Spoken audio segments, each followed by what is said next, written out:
This is Orlando Sentinel Now. Hello and welcome. It's Monday, September 27th, and this is Orlando Sentinel Now.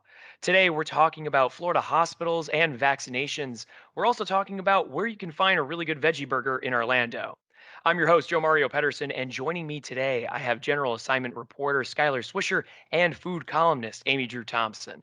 Thank you both so much for being here today. Let's go ahead and jump right in. Skylar, coming to you first here for one of your latest headlines. Central Florida hospitals champion COVID 19 shot, but even some healthcare workers are resisting getting it. So, in trying to paint this picture, Skylar, for healthcare workers in hospitals specifically, do we have any idea of how many remain unvaccinated? Yeah, that's kind of what got me started on this story is I was trying to determine what percentage of hospital workers are unvaccinated. And what I found is getting that answer is extremely difficult. There's just not a lot of transparency from the hospitals.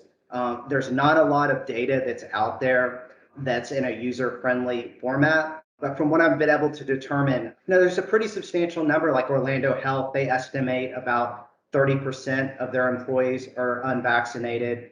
Some of the federal data for Advent Health was about, as many as half of their workers are unvaccinated. Of course, they say they don't think that number is accurate, that it's probably a higher percentage for vaccinated employees. And also, if you look at nursing homes, there is some better data for nursing homes. About half of the nursing home employees are unvaccinated in Florida, and that's one of the lowest percentages in the United States. So, Skylar, with that in mind, I mean, we've seen vaccine mandates now for Orange County government. We've seen it for the Walt Disney Company. Why haven't we seen that happen with hospitals?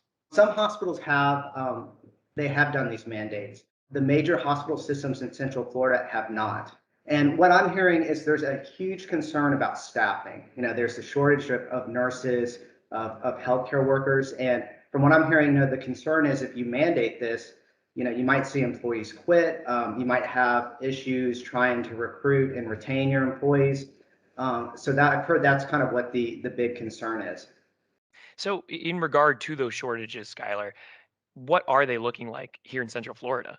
There was a hearing up in Tallahassee, and some of the hospital leaders were testifying to lawmakers about the situation. And they say it's a dire situation. I mean, it's really hard to find staff. I mean, there's just a lot of healthcare workers, nurses that got burned out during the pandemic, so they're in short supply right now. It's a major concern.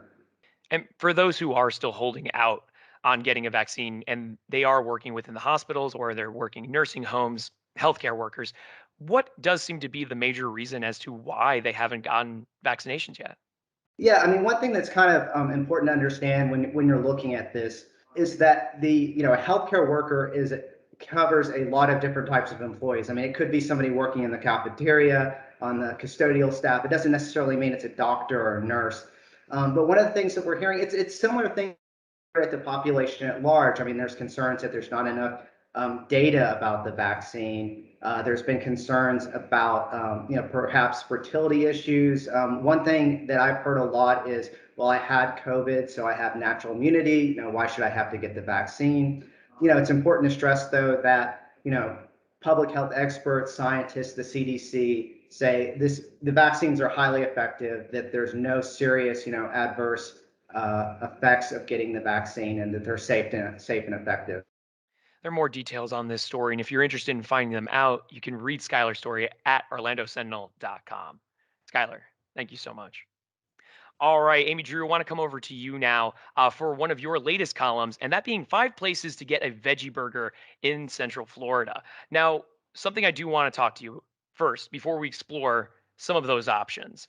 I want to ask you about the veggie burger itself, and why is it that a vegetarian or a vegan might seek out a burger substitute? Some people might ask, what's the point?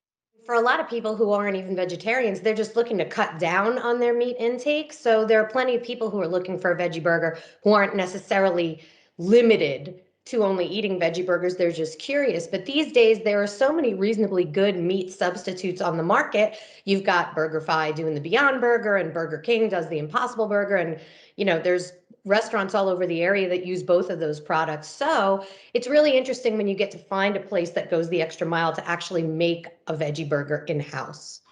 So, that being said, we've got 5 different options here that we could go over. We're going to go over 2 in particular. The first one I want to ask you about is V's Diner, a food truck. Can you tell us about it? Yeah, V's Diner started up not too long ago as a food truck. They are actually in the process of looking for a brick and mortar spot, though. So keep an eye out. They're going to have a location where you can try that house-made burger. They have worked really hard on that product. And they take a lot of pride in it because they make it in-house. There's a lot of work that goes into making a veggie burger. If anybody's ever done any of these, they have like 27 ingredients. When you get that vegan cookbook, there are so many spices and different things that go into making up for all the lost flavor from that animal fat. And so to make a good one, it's tough. The other one that I have to ask you about, simply based on the name alone, and that's Hungry Pants. And to borrow a phrase that you used earlier, they see themselves as plant curious. Could you explain? Yes. Well, Hungry Pants is not a vegetarian or a vegan restaurant, but they have tons of options for both vegetarians and vegans. And this particular veggie burger is one of them. It has a nice kind of southwesterny feel to it.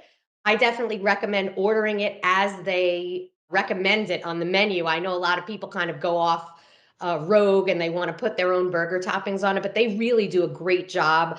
Pickled onions and some really good stuff that they throw on there that really pairs well with that burger. So if you try it, I say go with their standard. What about you specifically, Amy Drew? I mean, when you look for a plant-based burger or substitute here, what do you look for in one of these burgers? Calling it a burger is a tough thing because I think that a lot of people who aren't used to veggie burgers, they really want it to be more like that Impossible Burger. They're looking for that meat texture. I think that you need to kind of go with the flow with a veggie burger. Don't expect it to be like a hamburger. Expect it to be its own thing with its own flavors. And if you're not vegan, there's always cheese. Well, there you go. If you're looking for some options, be sure to take a look at Amy Drew's column available right now at orlandosentinel.com, where, of course, you can get caught up with all the news happening in and around your community. For those of you who are subscribers to the Orlando Sentinel, thank you so much for continuing to support our work and supporting local journalism. As for OSN, that will do it for us today, but we'll be back again with more news tomorrow at noon. A big thank you to Skylar and Amy Drew for keeping us filled in. We'll see you guys again real soon. Watch Orlando Sentinel Now live every weekday at noon on our Facebook page and on orlandosentinel.com.